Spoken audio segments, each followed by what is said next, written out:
कई वर्षों पहले एक राज्य में मिदास नामक एक लोभी राजा राज करता था। उसकी एक बहुत ही सुंदर पुत्री थी जिसका नाम मैरी गोल्ड था। मिदास अपनी पुत्री से बहुत प्रेम करता था, किंतु उससे कहीं अधिक उसे सोने से प्रेम था। उसका खजाने में सोने का भंडार था। उतना सोना दुनिया में किसी भी राजा के खजाने में नहीं था। इसके बाद भी खजाने में जितना सोना बढ़ता, राजा मिदास की लालसा उतनी ही बढ़ती जाती थी। उसके दिन का अधिकांश समय खजाने में रखे सोने को गिनने में निकल जाता था। सोने के लालसा में अक्सर वह अपनी पुत्री को अनदेखा कर देता था। दिन पर दिन उसकी सोने की ललक बढ़ती ही जा रही थी और अधिक सोना प्राप्त करने के उद्देश्य से उसने एक बार अन्न जल त्याग कर ईश्वर की कठोर उपासना की। उसकी उपासना से प्रसन्न होकर ईश्वर ने उसे दर्शन दिए और मनचाहा वरदान मांगने को कहा। मिदास बोला, हे ईश्वर, मुझे वरदान दीजिए कि मैं जिस भी वस्तु को छूऊं वह सोने की बन जाए। ईश्वर मिदास की लालसा समझ रहे थे। वरदान देने के पूर्व उन्होंने पूछा, राजन, क्या यह वरदान मांगने के पूर्व तुमने अच्छी तरह विचार कर लिया है? मिदास ने उत्तर दिया, मैंने अच्छी तरह सोच लिया है। मुझे यही वरदान चाहिए। कृपया मुझे वरदान प्रदान कीजिए। हे ईश्वर, मैं इस विश्व का सबसे धनी राजा बनना चाहता हूँ। तथा अस्तु, मैं तुम्हें वरदान देता हूँ कि कल सूर्य की पहली किरण के साथ तुम जिस भी वस्तु को छुओगे वह सोने की बन जाएगी। आशीर्वाद देने के उपरांत ईश्वर अंतर्ध्यान हो गए। राजा मिदास यह वरदान पाकर खुशी से फूला नहीं समाया। दूसरे दिन सोकर उठने के उपरांत अपनी शक्ति परखने के लिए उसने अपने पलंग को छूकर देखा। वह पलंग सोने का बन गया।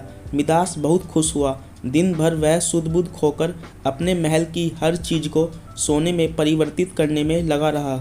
उसे भोजन तक का होश न रहा। शाम तक वह थककर चूर हो चुका था। उसे जोरों की भूख लग आई थी। उसने अपने सेवकों को भोजन परोसने के लिए कहा। भोजन परोसा गया, किंतु यह क्या, जैसे ही उसने भोजन को हाथ लगाया वह सोने में परिवर्तित हो गया। अब सोने को तो खाया नहीं जा सकता था। भूख से बेहाल राजा मिदास ने फल खाकर भूख मिटानी चाहिए, किंतु उसके छूते ही वह भी सोने में परिवर्तित हो गया। वह गुस्से में तिलमिला उठा और उठकर बाहर चला गया। बाहर टहलते हुए वह अपने महल के उद्यान में पहुंचा। वहां उसने देखा कि उसकी नन्ही पुत्री मैरीगोल्ड खेल रही है। उसका सुंदर मुख देखकर राजा के मन में प्रेम उमड़ आया। कुछ क्षणों के लिए वह अपनी भूख भूल गया। जब मैरीगोल्ड ने अपने पिता को देखा तो वह उसके पास दौड़ी चली आई और प्रेम पूर्वक उससे लिपट गई। राजा मिदास ने प्यार जताते हुए उसके सिर पर हाथ फेरा और तुरंत ही वह सोने में परिवर्तित हो गई। अपनी नन्ही पुत्री को सोने में बना देखकर वह दुखी हो गया और रोने लगा। उसने फिर से ईश्वर से प्रार्थना की। प्रार्थना सुनकर ईश्वर प्रकट हुए और उससे पूछा, राजन, क्या हुआ? अब तुम्हें क्या वरदान चाहिए? मिदास रो रो कर कहने लगा, हे ईश्वर, मुझे क्षमा करें। सोने की लालसा में मेरी बुद्धि भ्रष्ट हो गई थी और मैं यह वरदान मांग बैठा था, किंतु अपनी पुत्री को खोने के बाद अब मेरी आंखें खुल गई है। मुझे समझ आ गया है कि हर वस्तु अमूल्य है और उन सब में सबसे अमूल्य है मेरी पुत्री। भगवान, कृपया यह वरदान वापस ले लें और मुझे मेरी पुत्री लौटा दें।